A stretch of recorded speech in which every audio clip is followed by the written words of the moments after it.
Merci à celui ou celle qui a emmené ce... Merci Sue. T'en fais pas, je vais pas tout manger. C'est juste pour illustrer quelque chose.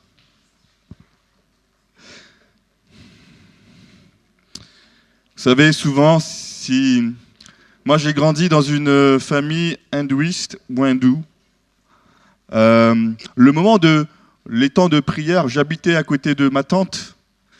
Et chaque après-midi, vers 18h, voilà, fin d'après-midi, ou début de soirée, vers 18h, on entendait ting, une cloche qui sonnait à côté.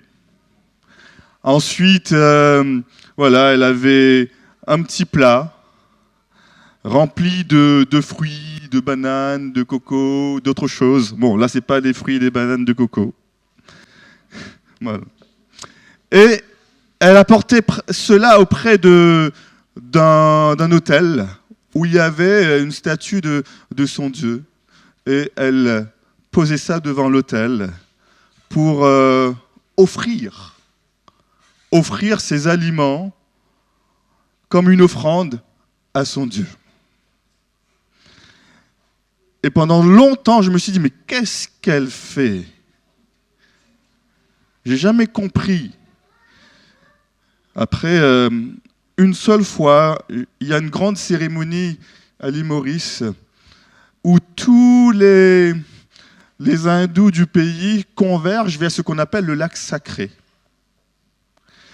C'est une grande procession, certains marchent pendant des jours, une semaine, pour arriver jusqu'au lac sacré. Ils portent sur leurs épaules des choses, des autels fabriqués, sur lesquels ils portent leur divinité. Ils emmènent cela jusqu'au lac sacré. Et étant dans cette famille, étant enfant, une seule fois, mon père nous a emmenés pour aller jusqu'au lac sacré pour faire cette cérémonie. J'ai rien compris. J'ai simplement pris de l'eau, pris le coco, on a cassé le truc là. Je comprenais rien. Pourtant, tous ceux qui étaient autour faisaient la même chose. On pouvait voir tous les singes du coin s'aligner parce qu'ils attendaient tous le moment où ils pourraient prendre les fruits qui étaient présentés. Offrir des aliments à Dieu. Dieu aurait-il faim donc ? C'est une question que je me suis posée. Un moment, il y avait même aux infos, j'étais encore enfant, il y avait même aux infos un Dieu qui buvait du lait. Je me dis, mais comment c'est possible ? Une des divinités qui buvait du lait. Offrir des aliments à Dieu. Parce que c'était ce qu'ils faisaient avec ces aliments, avec l'autel qu'ils avaient. Nous aussi, nous venons aujourd'hui, nous avons des histoires pareilles. D'ailleurs, une des premières histoires dans la Bible, c'est l'histoire de Caïn et Abel. Caïn et Abel, les deux enfants de Adam et Ève, première fois qu'on entend parler d'eux, ils emmènent des aliments pour présenter devant Dieu. On connaît l'histoire, un vient avec les fruits, l'autre vient avec un animal.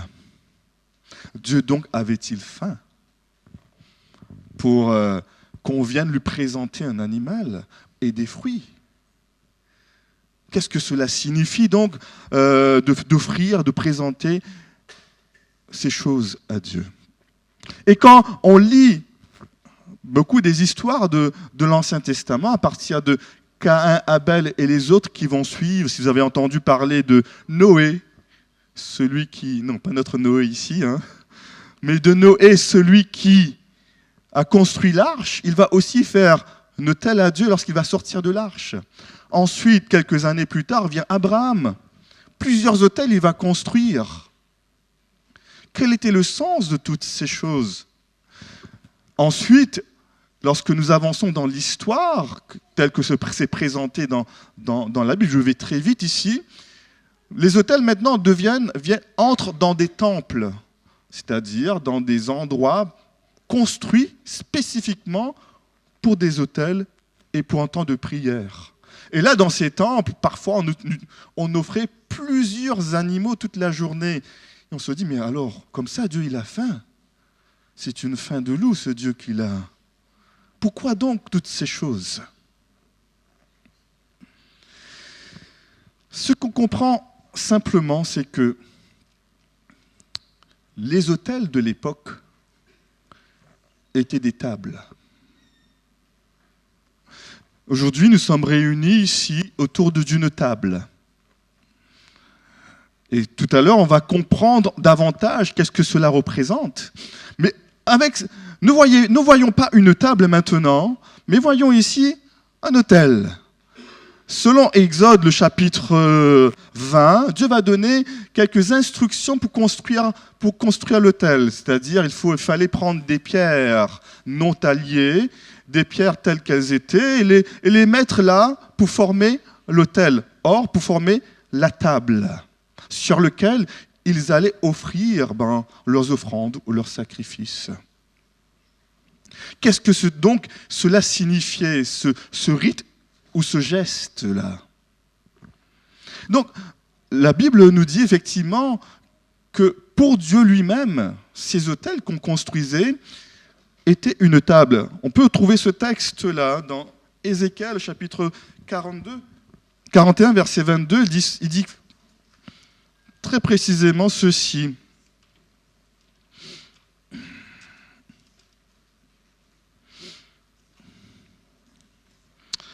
Ézéchiel, ici au chapitre 41, verset 22. C'est intéressant de le voir. L'autel était de bois, haut de 3 coudées et long de 2 coudées. Ses angles, ses pieds et ses côtés étaient de bois. L'homme me dit, c'est ici la table qui est devant l'Éternel. Donc effectivement, ce qu'on comprend donc simplement, que même pour ceux qui construisaient ces autels, c'était simplement, pour Dieu, c'était simplement une table. Une table sur laquelle étaient présentés des aliments. Pas parce qu'il avait faim, mais parce que, au final, c'était lui qui invitait à venir manger. Vous connaissez tous ce texte, vous avez peut-être entendu sans doute ce psaume 23, n'est-ce pas? L'Éternel est mon berger, je ne manquerai de rien.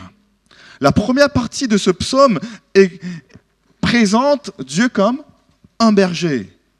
Mais la deuxième partie de ce psaume, à partir du verset 5, il va dire « Tu dresses devant moi une table en face de mes adversaires. » Ici, il présente Dieu non comme un berger, mais comme celui qui invite à un repas.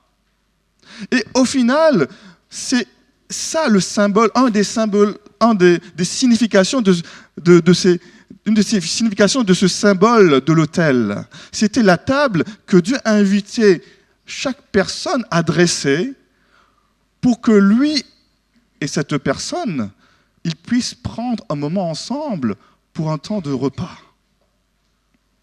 Pas parce que Dieu avait faim, parce que dans le psaume 50, et ça j'ai découvert ça très récemment, le psaume 50, quelques versets 5 à 15, il est dit explicitement quelque chose.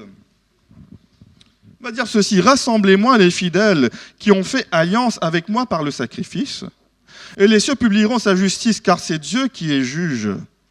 Écoute mon peuple, et je parlerai. Israël, je t'avertirai. Je suis Dieu, ton Dieu. Ce n'est pas pour tes sacrifices que je te fais des reproches. Tes holocaustes sont constamment devant moi.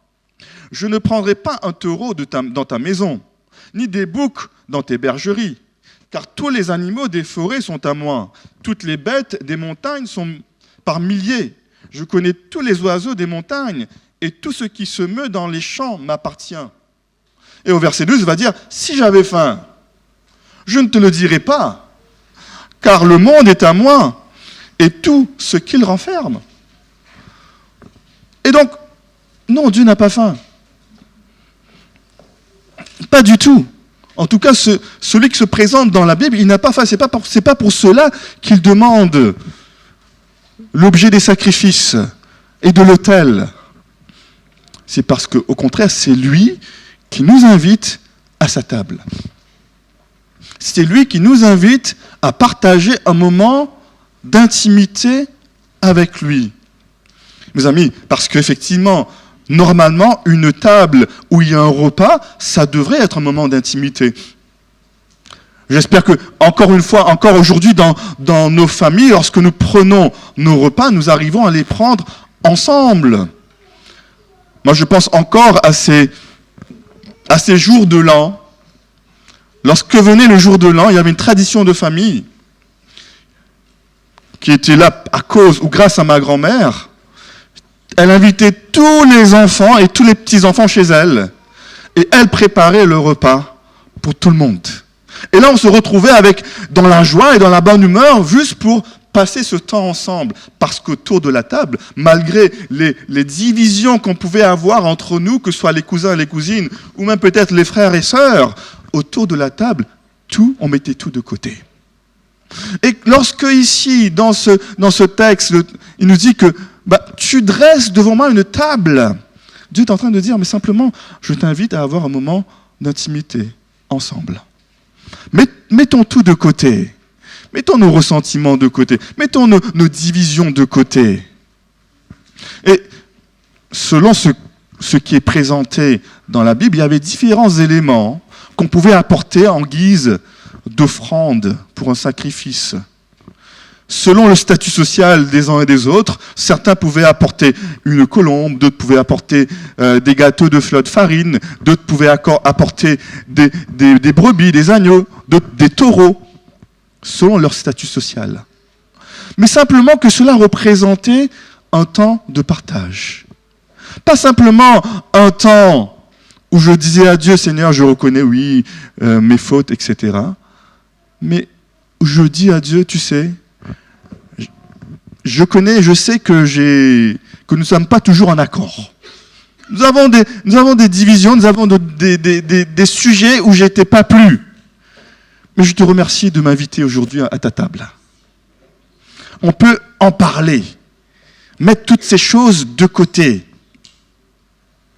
Et lorsqu'on regarde les différents éléments qu'on présentait pour le sacrifice, les prêtres qui travaillaient dans les temples de l'époque étaient ceux qui avaient une part à ces sacrifices.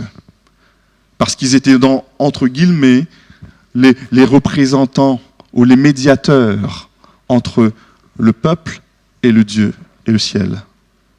Mais il y avait aussi quelque chose de particulier. Il y avait ce qu'on appelait les offrandes volontaires. Et dans ces offrandes volontaires, celui qui offrait l'offrande pouvait aussi manger de cette offrande. Cela se trouve dans Lévitique chapitre 7. Et là, il pouvait vraiment effectivement partager ce repas qu'il offrait sur cette table. Non seulement lui, mais aussi toute sa famille. Et là, on se dit, mais voilà, au final, le but de ces offrandes, c'est pas pour apaiser, en tout cas dans la vision biblique, ce n'est pas pour apaiser une colère divine. Ce n'est pas que je nourris Dieu parce que pour lui dire, tu sais, voilà, j'ai péché contre toi, j'ai fait ceci, j'ai fait cela, mais sois apaisé contre moi. Ne me punis pas du tout. Au contraire, c'est lui qui ici invite à cette table et il te dit, n'aie pas peur, viens, c'est moi qui t'invite, venez, passons ce temps ensemble. Erika l'a mentionné, elle m'a devancé en cela, le chapitre 3, le verset 20 d'Apocalypse, où Dieu nous dit, ben voilà, voici, je frappe à ta porte. Et si tu entends ma voix et que tu m'ouvres la porte, je viens et je soupe, et je mange avec toi, et toi avec moi, pour un temps d'intimité et de communion. Donc au final, les autels que nous voyons dans l'Ancien Testament, sur lesquels on faisait des sacrifices, Un autre symbolisme de cela, c'est une invitation à participer à un repas avec Dieu. Une invitation à l'intimité. Une invitation à pouvoir se rapprocher. Et c'est pour cela que j'aime bien, comme le psaume, David le dit dans le psaume, tu dresses, toi, la table, tu m'invites à venir participer à ce repas, et lorsque mes adversaires, ceux qui me veulent du tort, ils me voient, ils comprennent simplement que je t'appartiens. Et du coup, ils reculent. Ils comprennent que tu es mon Dieu, et du coup, ils n'osent pas me toucher.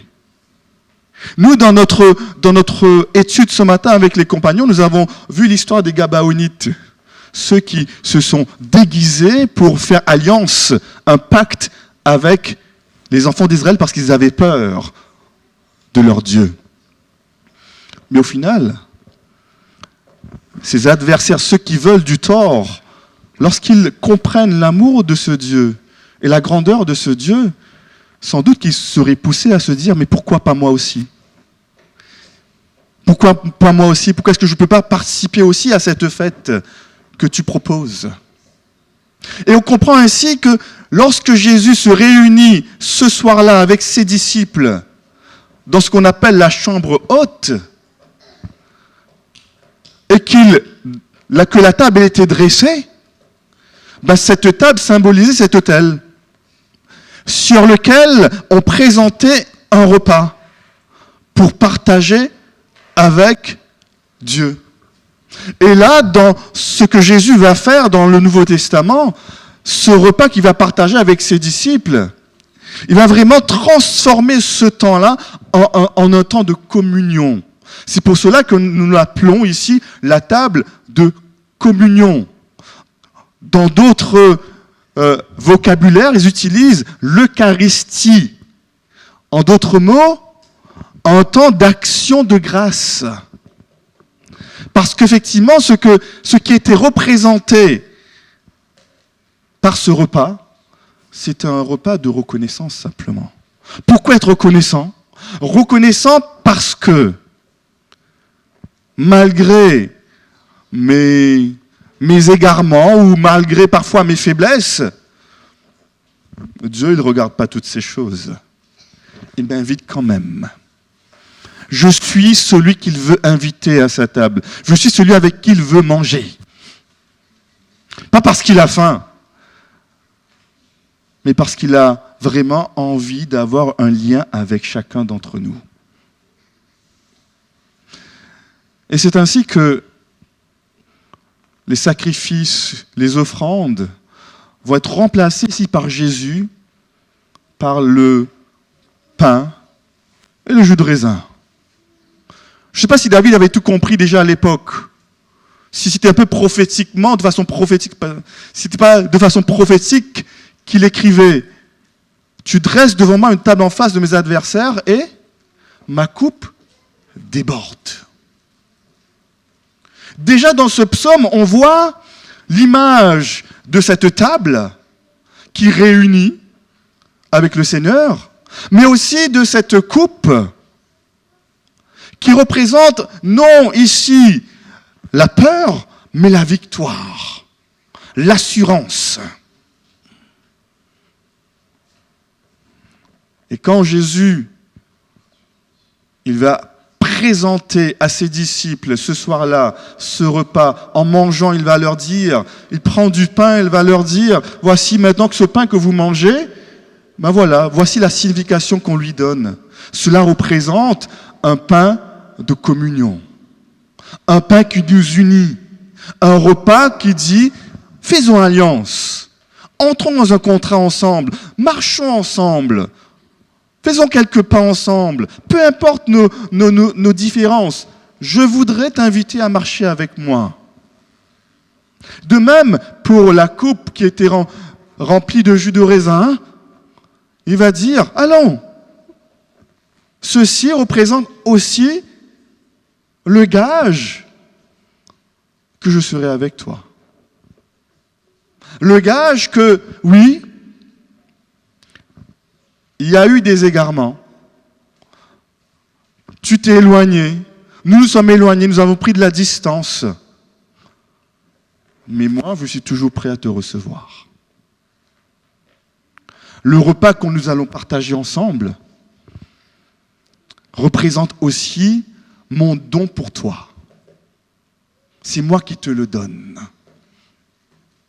C'est le don de mon être pour toi. C'est pour cela que je veux que tu sois là, que tu y participes. Que cette table est appelée table de communion, d'action de grâce, de victoire. Et du coup, aujourd'hui, nous ne faisons plus de sacrifices. Nous ne faisons plus des offrandes de repas. T'en fais pas. Mais la seule chose que nous pouvons offrir, c'est notre cœur sincère. Notre être. Notre désir de le suivre simplement. Et c'est pour cela que dans un texte dans Romains, Paul va dire la meilleure des choses, la meilleure chose qui représente la meilleure façon d'adorer le Seigneur, c'est de vous offrir, c'est-à-dire de donner le meilleur de vous-même. Lorsque vous êtes conviés à ce repas, venez tel que vous êtes, avec toute votre connaissance et participez.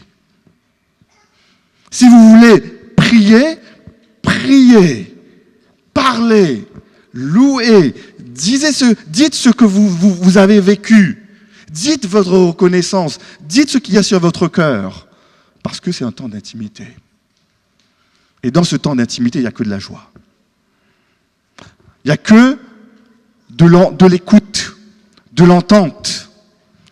Et au final, pourquoi pas, s'il y a besoin, une libération.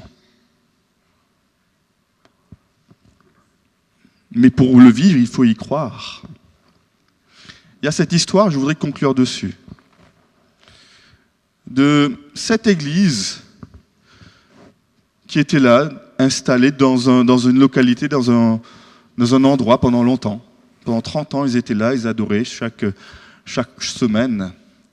Et ils ont entendu dire qu'il y aura un businessman qui va venir construire à côté, juste à côté, un bâtiment qui risquerait de perturber leur service.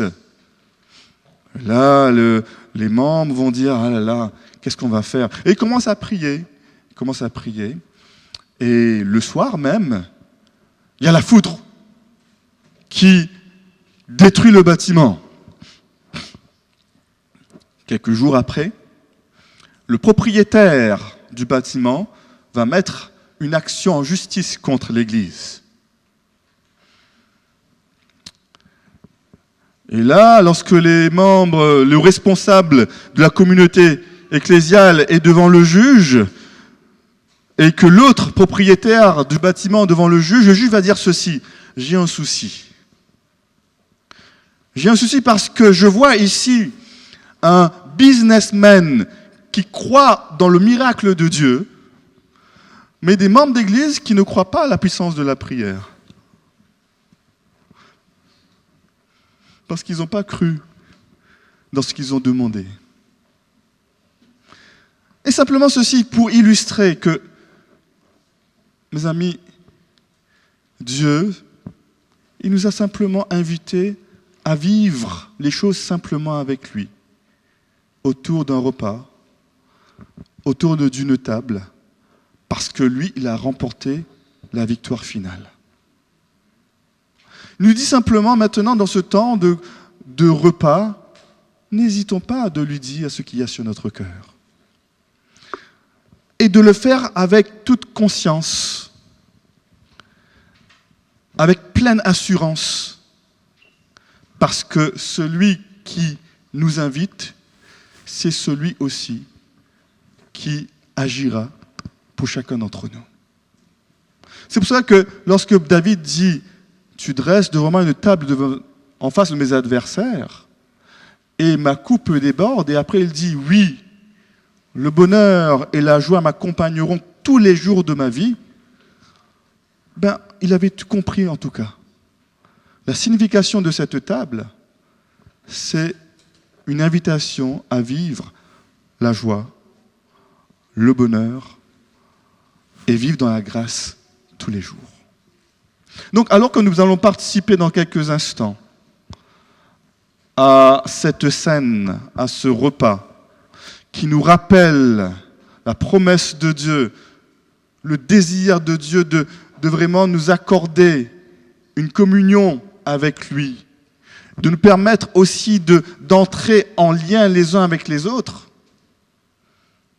approchons-nous pleinement, avec pleine assurance et remplis de joie, et confiants que cette invitation est adressée à chacun d'entre nous qui croyons. Il y a aussi une pratique qui a été donnée par Jésus ce même jour. Vous savez, à l'époque, ils avaient l'habitude de se laver les pieds avant de prendre un repas, de se laver les mains, les pieds, avant de prendre un repas. Et ce jour-là, Jésus va prendre ce rituel et il va mettre une signification particulière dans ce rituel de se laver les pieds des uns des autres. La signification qu'il va y mettre, il va dire ceci. Le fait de pouvoir le faire pour son frère ou pour sa sœur, pour celui qui est à côté de nous, c'est de pouvoir aussi dire à l'autre, tu sais, malgré mon statut social, malgré ma position dans la société, malgré qui je suis, cela ne m'empêche pas de me mettre à genoux devant toi pour te laver les pieds. C'est-à-dire pour te dire, tu es mon ami, il n'y a pas de souci, marchons ensemble, je te soutiens. Donc, ici à l'Église adventiste, nous avons gardé aussi cette pratique du lavement des pieds qui est simplement un message à l'autre, mais aussi à Dieu pour dire, voilà, ce que tu nous as donné, je voudrais le pratiquer pour dire à mon ami que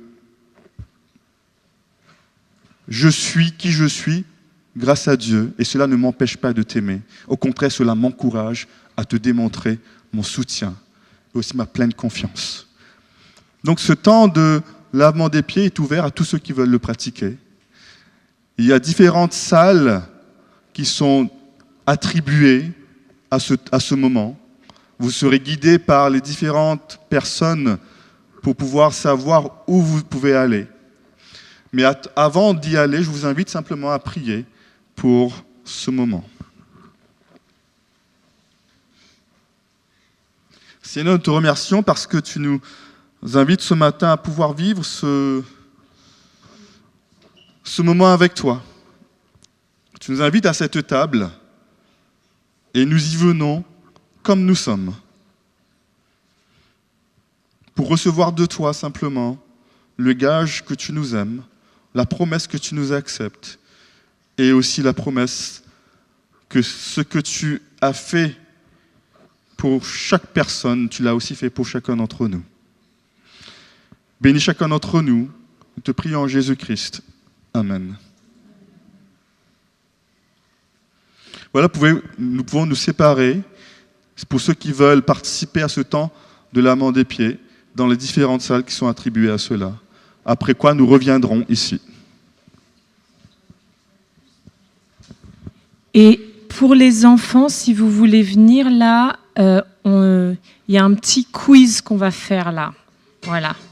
Vous allez voir un quiz. Il va falloir faire marcher votre cerveau et vos connaissances.